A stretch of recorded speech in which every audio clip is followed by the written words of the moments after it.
एक समय की बात है। एक गांव में एक भिखारी रहता था। खाने की तलाश में वो हर दिन गांव और जंगल पार करके किसी न किसी के घर भिक्षा मांगने जाया करता था। आज भी वो भिक्षा लेकर अपने घर लौट रहा था, लेकिन आज वो बहुत खुश था। भिखारी ने बहुत पुराने कपड़े और फटे जूते पहन रखे थे, परंतु फिर भी वो खुशी से गुनगुनाते हुए जंगल के रास्ते से लौट रहा था। किस्मत की बात थी कि उसी समय जंगल में एक राजा भी मौजूद था। वो अपने हालात से दुखी होकर महल से भाग आया था और वहां आराम कर रहा था।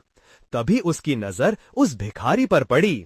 भिखारी को इतना खुश देखकर राजा सोच में पड़ गया। इस व्यक्ति के पास कुछ भी नहीं है, फिर भी ये इतना प्रसन्न है, और एक मैं हूं जिसके पास सब कुछ होते हुए भी खुशी नहीं है। राजा के मन में विचार आया, मैं दिन रात अपनी प्रजा और परिवार की सेवा करता हूँ, फिर भी कोई संतुष्ट नहीं है। सभी को केवल मेरी राजगद्दी चाहिए, यहाँ तक कि वे लोग मुझे मरवाने की योजना भी बना रहे हैं। असल बात ये थी कि कुछ दिन पहले राजा ने अपने महल में कुछ पहरेदारों को आपस में बात करते सुन लिया था। वे कह रहे थे कि जैसे ही राजा मरेगा, हमारी परेशानी खत्म हो जाएगी। राजा की पत्नी भी उसे बहुत पहले ही छोड़कर चली गई थी। राजा का कोई पुत्र नहीं था, इसी कारण उसके पास अपना कोई उत्तराधिकारी भी नहीं था। जिस दिन से राजा ने अपने खिलाफ षड्यंत्र की बातें सुनी, तब से वो बहुत सावधान रहने लगा था। एक दिन उसके भाई ने उसके खाने में जहर मिलवा दिया, जिसकी राजा को भनक तक नहीं थी। जब वो भोजन करने बैठा, तभी अचानक एक बिल्ली आई और उस भोजन को खा गई। कुछ ही देर में वो बिल्ली मर गई। ये देखकर राजा सन्न रह गया। इस घटना के बाद से वो और भी सतर्क हो गया। इन सब घटनाओं से परेशान होकर एक दिन राजा ने महल छोड़ दिया। बिना किसी को बताए वो वहां से भागकर दूर जंगल में चला गया। वो जंगल उसकी नगरी से बहुत दूर था, इसलिए वहां कोई उसे पहचान नहीं सकता था। जंगल में उसने एक भिखारी को देखा। राजा ने मन ही मन सोचा, हम दोनों ही इंसान हैं, फर्क सिर्फ इतना है कि वो खुश है और मैं दुखी। राजा जल्दबाजी में निकल पड़ा था, इसलिए उसने अपनी शाही पोशाक ही पहन रखी थी। भिखारी ने जब राजा को देखा तो थोड़ी देर के लिए ठिठक गया। उसने मन में सोचा, मैंने तो फटे पुराने कपड़े और जूते पहन रखे हैं, अगर भीख न मिले तो मुझे भूखा रहना पड़ता है। लेकिन ये आदमी तो हीरे जवाहरात और सुंदर कपड़े पहने हुए है, फिर भी इसके चेहरे पर खुशी क्यों नहीं दिख रही। भिखारी ने आगे बढ़कर राजा को प्रणाम करते हुए कहा, राम राम। राजा ने मुस्कुराकर उत्तर दिया, राम राम। भिखारी ने कहा, आप तो बहुत अमीर लगते हैं, शायद किसी राज्य के राजा होंगे। राजा ने कहा, हाँ, तुम सही पहचान गए, मैं सूरतगढ़ का राजा हूँ। मैंने अपना राजपाट अपने भाई को सौंप दिया है। मेरे घर वाले दौलत के लालच में मुझे मरवाने की साजिश कर रहे हैं। उसी से बचने और मन की शांति के लिए मैं यहाँ आ गया हूँ। कई दिनों से इसी हालत में जंगल में रह रहा हूँ। रास्ते में जो भी फल फूल मिलते हैं वही खाकर गुजारा करता हूँ। आज तो बहुत भूख लगी है, अगर तुम्हारे पास कुछ खाने को हो तो कृपया मुझे थोड़ा दे दो। भिखारी मुस्कुराया और बोला, अगर आप मुझे अपनी सोने की अंगूठी देंगे तो मैं आपको खाना खिला सकता हूँ। राजा ये सुनकर प्रसन्न हुआ। उसने बिना कुछ सोचे अपनी अंगूठी भिखारी को दे दी और भिखारी ने बदले में उसे रोटी दी। राजा ने तृप्त होकर वो रोटी खा ली। खाने के बाद भिखारी ने कहा, राजा जी, आप और मैं दोनों ही अकेले हैं, आइए साथ चलते हैं। दोनों साथ साथ चल पड़े और एक गहरे जंगल में पहुंच गए, जहां वे विश्राम करने लगे। भिखारी ने कहा, आप कितने भाग्यवान हैं, आपके पास इतनी दौलत है, मेरे पास तो कुछ भी नहीं। मैं इन पुराने कपड़ों और फटे जूतों में इधर उधर घूमता हूँ। आपकी अंगूठी से मेरी बहुत सी परेशानियां दूर हो जाएंगी। राजा ने गंभीर स्वर में कहा, मैं भी तुम्हारे बारे में यही सोच रहा था। तुम्हें फटे जूते की परवाह किए बिना मुस्कुराते देखा तो लगा कि असली खुशी शायद भीतर होती है, बाहर की चीजों में नहीं। मेरे पास सब कुछ है, फिर भी मैं खुश नहीं हूँ। दोनों की बातें देर रात तक चलती रहीं। फिर भिखारी ने राजा से उसके राज्य की सारी जानकारी निकाल ली। मन ही मन उसने सोचा कि आज रात जब राजा सो जाएगा तो मैं उसके कपड़े और गहने लेकर यहां से भाग जाऊंगा। रात काफी हो चुकी थी। जब तक राजा सोया नहीं तब तक भिखारी उससे मीठी मीठी बातें करता रहा। रात के भोजन में भिखारी ने राजा को बेहोशी की दवा मिला दी। खाना खाते ही राजा गहरी नींद में सो गया। जब राजा सो गया तो भिखारी ने धीरे धीरे उसके कपड़े और सारे गहने उतारे और स्वयं पहन लिए। फिर वो राजा की पोशाक में वहां से भाग गया। उधर राजा निश्चिंत होकर सोता रह गया, जबकि वो भिखारी जो अब राजा के वेश में था जंगल के रास्ते चल पड़ा। रास्ते में कुछ चोरों ने उसे देखा। वे सोचने लगे कि ये कोई असली राजा है जो जंगल से गुजर रहा है। उन्होंने उसे पकड़ लिया और कठोर आवाज में बोले, बताओ तुम कौन हो, किस राज्य के राजा हो? अगर सच नहीं बताया तो यहीं मार देंगे। भिखारी डर गया और बोला, मैं राजा नहीं हूं। मैंने अपने लालच के कारण एक राजा के कपड़े और गहने चुरा लिए हैं। वो बेचारा अपने जीवन से दुखी होकर जंगल में भटक रहा है। लेकिन चोरों को उसकी बातों पर विश्वास नहीं हुआ। वे बोले, झूठ मत बोलो, तुम हमें बेवकूफ बना रहे हो। उन्होंने उसे पीटना शुरू कर दिया और फिर दोबारा पूछा, सच्चाई बताओ। अब भिखारी ने जान बचाने के लिए कहा, हाँ हाँ, मैं ही सूरतगढ़ का राजा राय प्रताप हूँ। मेरा भाई राय बहादुर मेरे राज्य का मंत्री है। चोरों को ये सुनकर भी विश्वास नहीं हुआ, लेकिन उन्होंने सोचा कि राजा को बेचकर अच्छा इनाम मिलेगा।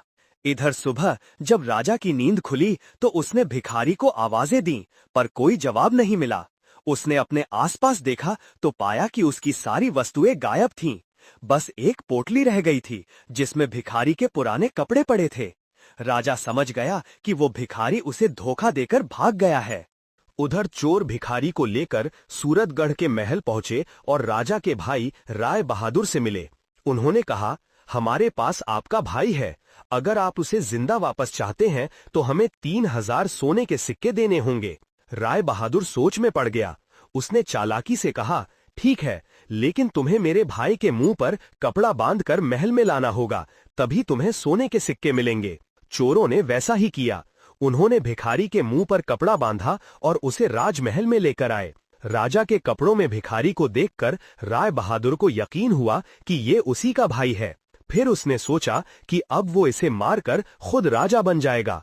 लेकिन जब भिखारी के मुंह से कपड़ा हटाया गया तो राय बहादुर क्रोध से भर गया।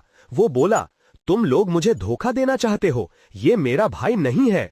फिर वो गरज कर चोरों से बोला, तुम सब ने झूठ बोला है। मैं तुम्हें 2 महीने का समय देता हूं, जाकर मेरे असली भाई को ढूंढ कर लाओ। अगर ऐसा ना कर पाए तो तुम सबको मरवा दूंगा, और अगर भागने की कोशिश की तो जिंदा दफना दूंगा। ये सुनकर सभी चोर बहुत डर गए और मौका मिलते ही वहां से भाग निकले। रास्ते में उन्होंने भिखारी से कहा, तुम ठीक कहते थे, अब हमें बताओ कि असली राजा कहाँ है। अगर तुम सच्चाई बताओगे तो फिरौती के धन में से तुम्हें भी हिस्सा देंगे। भिखारी ने बताया कि उसने राजा को इसी जंगल में छोड़ा था, लेकिन बहुत ढूंढने के बावजूद चोरों को राजा नहीं मिला। इसी दौरान जब राजा की नींद खुली तो उसे भिखारी की सारी हरकतें समझ में आ चुकी थीं। उसे बहुत दुख हुआ। उसने सोचा, अब मुझे खुद कहीं जाकर खाने का इंतजाम करना होगा, वरना भूख से मर जाऊंगा। राजा के पास केवल एक पोटली बची थी जो शायद उसी भिखारी की रह गई थी। राजा ने पोटली खोली तो उसमें एक साधु का चोला पड़ा था। उसने साधु का वेश धारण कर लिया और कई दिनों तक भूखा प्यासा ही जंगल में घूमता रहा। जो कुछ भी रूखा सूखा मिलता वही खा लेता। साधु वेश में राजा जंगल से निकलकर एक छोटे से गांव पहुंचा। वहां नदी किनारे थककर सो गया। 2 दिनों तक वो उसी तरह पड़ा रहा। गांव के लोगों ने समझा कि कोई सिद्ध महात्मा ध्यान में तल्लीन है। कुछ ने उसके पास चावल चढ़ा दिए तो कुछ ने धूप जला दी। तीसरे दिन जब राजा की नींद खुली तो उसने अपने आसपास फलों और भोजन का ढेर देखा। राजा को बहुत खुशी हुई। उसने सोचा, सन्यासियों का जीवन कितना अच्छा है, बिना मेहनत के खाने को सब मिल जाता है। अब उसने वहीं रहकर कुटिया बना ली। गांव के लोग उसकी पूजा करते और फल सब्जी चढ़ावे में देते। एक दिन गांव वाले उसके पास आए और बोले, बाबा, गांव में वर्षों से बारिश नहीं हो रही है, कृपा करे उपाय बताइए। राजा उलझन में पड़ गया। उसने सोचा, अब क्या करूं, अपनी सच्चाई भी तो नहीं बता सकता। थोड़ी देर बाद उसने गांव वालों से कहा, बारिश के लिए तुम्हें उपवास करना होगा। अगले 2 महीने तक कोई भी मेरी कुटिया में प्रवेश नहीं करेगा। गांव वालों ने उसकी बात मान ली। लोग दूर से ही कुटिया के बाहर चढ़ावा चढ़ाकर लौट जाते। राजा सोचने लगा, मेरा जीवन अब हर तरफ से परीक्षाओं से भरा है। मैंने दूसरों की खुशी देखकर ईर्ष्या की, परंतु अब समझ आया है कि सुख केवल धन में नहीं है। साधु बनकर बैठे रहना भी कैद जैसा है, न कहीं जाना न कुछ करना। कभी वह स्वादिष्ट भोजन करता था, अब केवल फलों पर जीवन बिता रहा था। धीरे धीरे वक्त बीतता गया। एक दिन व्यथित होकर राजा ने भगवान से प्रार्थना की, हे प्रभु, मुझे बचा लो, कोई चमत्कार कर दो, मेरी सभी भूलों को क्षमा कर दो। अब मुझे समझ आ गया है कि कठिनाइयों से भागना नहीं चाहिए, उनका डट कर सामना करना चाहिए। इस गांव में वर्षा करा दो हे प्रभु, मेरी लाज रख लो। वहीं रोज गांव वाले कुटिया के बाहर भजन कीर्तन करते और दूर से चढ़ावा चढ़ाकर लौट जाते। 2 महीने पूरे होने ही वाले थे कि अचानक एक दिन आकाश में घने बादल छा गए और खूब वर्षा हुई। लोग खुशी से भागे भागे साधु के पास पहुंचे और बोले, बाबा, आप तो महान हैं, आपके आशीर्वाद से बारिश हो गई। राजा ने कहा, मुझे अब जाने की अनुमति दो, पर गांव वालों ने उन्हें रोक लिया और कहा, हम आपके सेवा के लिए एक व्यक्ति भेज देंगे। राजा ने मन में सोचा, ठीक है, जो होगा देखा जाएगा, और वहीं रहने लगा। कुछ दिनों बाद वही भिखारी और चोर राजा की तलाश करते हुए उसी गांव में पहुंचे। लोगों से उन्हें उस चमत्कारी बाबा के बारे में पता चला। जब वे बाबा से मिले तो राजा और भिखारी एक दूसरे को पहचान गए, परंतु चोरों के सामने ये रहस्य छिपा लिया। बाद में अवसर पाकर भिखारी अकेले राजा के पास आया और बोला, राजा साहब, मुझसे बहुत बड़ी गलती हुई। लालच में आकर मैंने आपके कपड़े और गहने पहन लिए थे, पर जैसे ही ऐसा किया, चोरों ने मुझे पकड़ लिया। उन्होंने मुझे लूटकर सवाल किए, तुम कौन हो और कहां से आए हो? डर के मारे मैंने खुद को आपका रूप बता दिया। फिर वे मुझे आपके भाई राय बहादुर के पास ले गए। वह मुझे असली राजा समझ बैठा और तय किया कि 2 महीनों में वो सच जान लेगा, वरना हमें सबको मार देगा। तब से मैं आपको ढूंढता फिर रहा हूं। राजा ने शांत स्वर में कहा, अब जैसा तुम कहोगे वैसा ही किया जाएगा। फिर वो साधु वेश में चोरों के सामने आया और बोला, तुम लोग मुझे सूरतगढ़ के महल तक ले चलो।